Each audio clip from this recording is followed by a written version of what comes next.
အခုသင်တဲ့သင်ခန်းစာတော့ mouse ရဲ့ setting တွေကိုပြုပြင်တဲ့သင်ခန်းစာပါ mouse ကိုအသုံးပြုတဲ့လုပ်ငန်းလက်အနေထားပေါ်မူတည်ပို့ပြီးအဆင်ပြေလာအောင်အချိန်ညှိပေးတဲ့သင်ခန်းစာ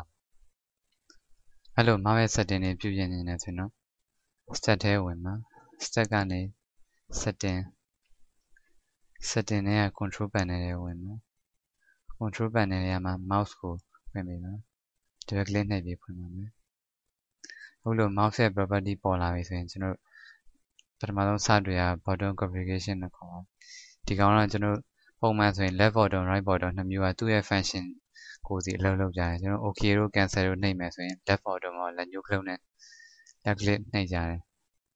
တချို့ property တွေပါကြည့်တော့မှကျွန်တော် right click နှိပ်သူက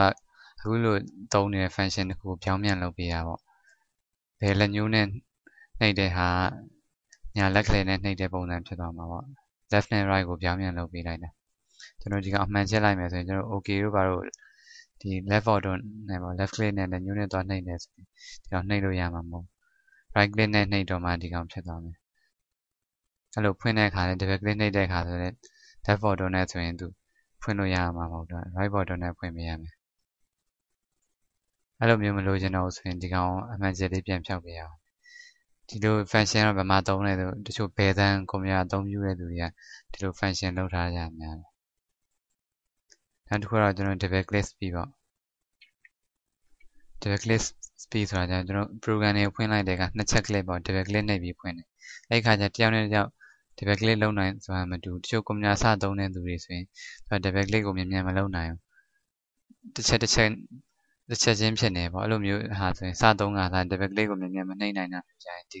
speed ကို slow ဘက်ကိုတွားထားပေးရမယ်အဲ့လို slow လုပ်ထားမယ်ဆိုရင် double click ကိုတစ်ချက်ချင်းစီဖြည်းဖြည်းနှိပ်လဲသူက double click ဖြစ်မှာပေါ့ကိုကအရန်သုံးတာမြန်လာပြီကျွမ်းကျင်လာပြီဆိုရင်တော့ fast မှာထားထားပြီးမြန်အခုကိုဘယ်လောက် speed နဲ့ဆိုရင်အဆင်ပြေလဲဆိုတာဒီသူ folder ပုံစံ button လေးကိုနှိပ်လိုက်လို့ရတယ်ကျွန်တော် double click နှိပ်တာမိမယ်ဆိုရင်ဒီ folder လေးကပွင့်လာမှာဖြစ်ပါတယ်တကယ်လို့နောက်တစ်နှစ်ချက်ဆက်တိုက်ပြန်နှိပ်လိုက်မယ်ဆိုရင်ပြန်ပိတ်သွားမှာ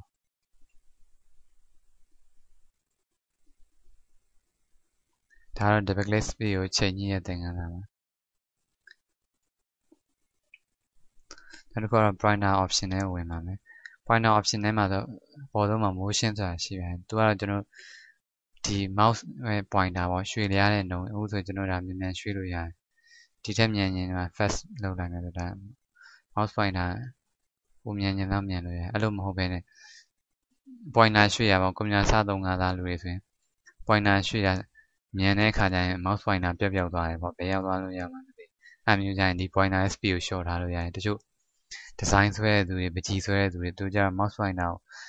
ညင်အောင်သုံးနေတယ်အဲ့ဒါဆိုရင်ဒီ speed ကို short ထားပေးလို့ရတယ်ဒီကောင် short ထားပေးလိုက်မယ်ဆို pointer သွားတာဖြည်းဖြည်းချင်းသွားနေတယ်ကျွန်တော်သူက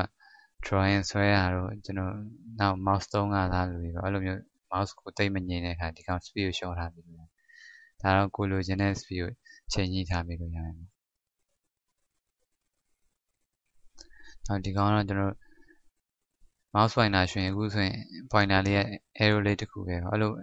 arrow တစ်ခုပုံစံမဟုတ်ဘဲနဲ့သူ့နောက်မှာအမီတန်းလေးနဲ့ပေါ့ shape လေးအရေးကလေးလိုက်ရှင်နေဆိုရင်ကျွန်တော်ဒီကောင် display pointer tool ဆိုတာဒီကောင်လေးအမှန်ချက်ပေးလိုက်အဲ့မှာကျွန်တော် long နဲ့ short ဆိုတာရှင် short ဆိုရင်ကျွန်တော်တူတူလေးပေါ့နောက်မှာ လိုက်တော့လိုက်လာတယ်သူအရေးကလေးလိုက်လာတယ်ပေါ့အဲ့လိုမဟုတ်ပဲဒီကောင် long ထားလိုက်မယ်ဆိုရင်နောက်ကနေလိုက်လာတဲ့ဟာပုံများလာနေတယ်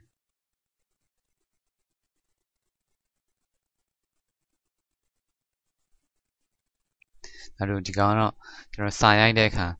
ဒီ pointer ကိုဖြောက်ထားပေးရပါဒီကောင်လေးမှန်ချက်ထားမယ်ဆိုရင်စာရိုက်တဲ့အခါ pointer လေးကိုဖြောက်ထားပေးတယ်အောက်ဆုံးအကောင်ကကျတော့ကျွန်တော်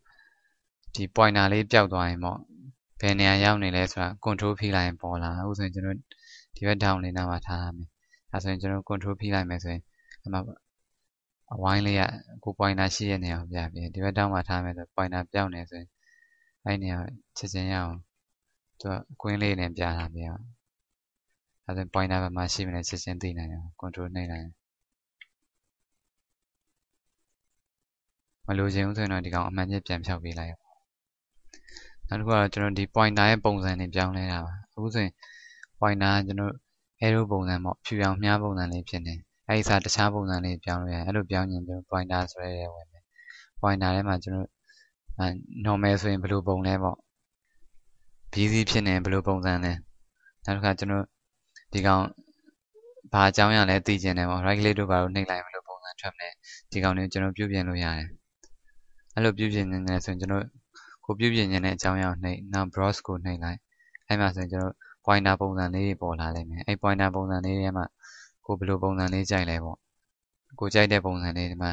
dinosaur ဆိုရင် dinosaur ပါ dinosaur ပုံလေးကျွန်တော်ယူလိုက်မယ် open ဆိုတာနှိပ်လိုက်မယ်ပြီးရင် apply ကိုနှိပ်ပေးလိုက်ဒါဆိုရင်ကျွန်တော်ရဲ့ pointer က dinosaur ပုံစံလေးဖြစ်သွားပြီပေါ့ကျွန်တော်ဒါဆိုရင် okay ပါနှိပ်မယ်ဆိုရင်ဒီ dinosaur လေးနဲ့နှိပ်လို့ရတယ်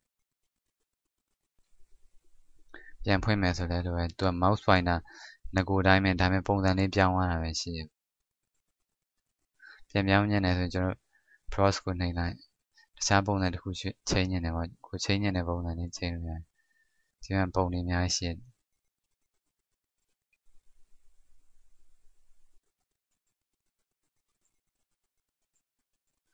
အဲ့လိုတစ်ခုချိန်ပြီးရင် apply ဆိုတာနှိပ်ပြီးဒါဆိုအဲ့ဒီပုံစံလေးဖြစ်သွားတယ်ပြန်ချိန်ရင် browse ကိုနှိပ်လွယ်ပါတယ်ကျွန်တော်လိုချင်တဲ့ပုံစံလေးကိုရွေးပြီးတော့ open ဆိုတာနှိပ်ပေးလိုက်အောင်မယ်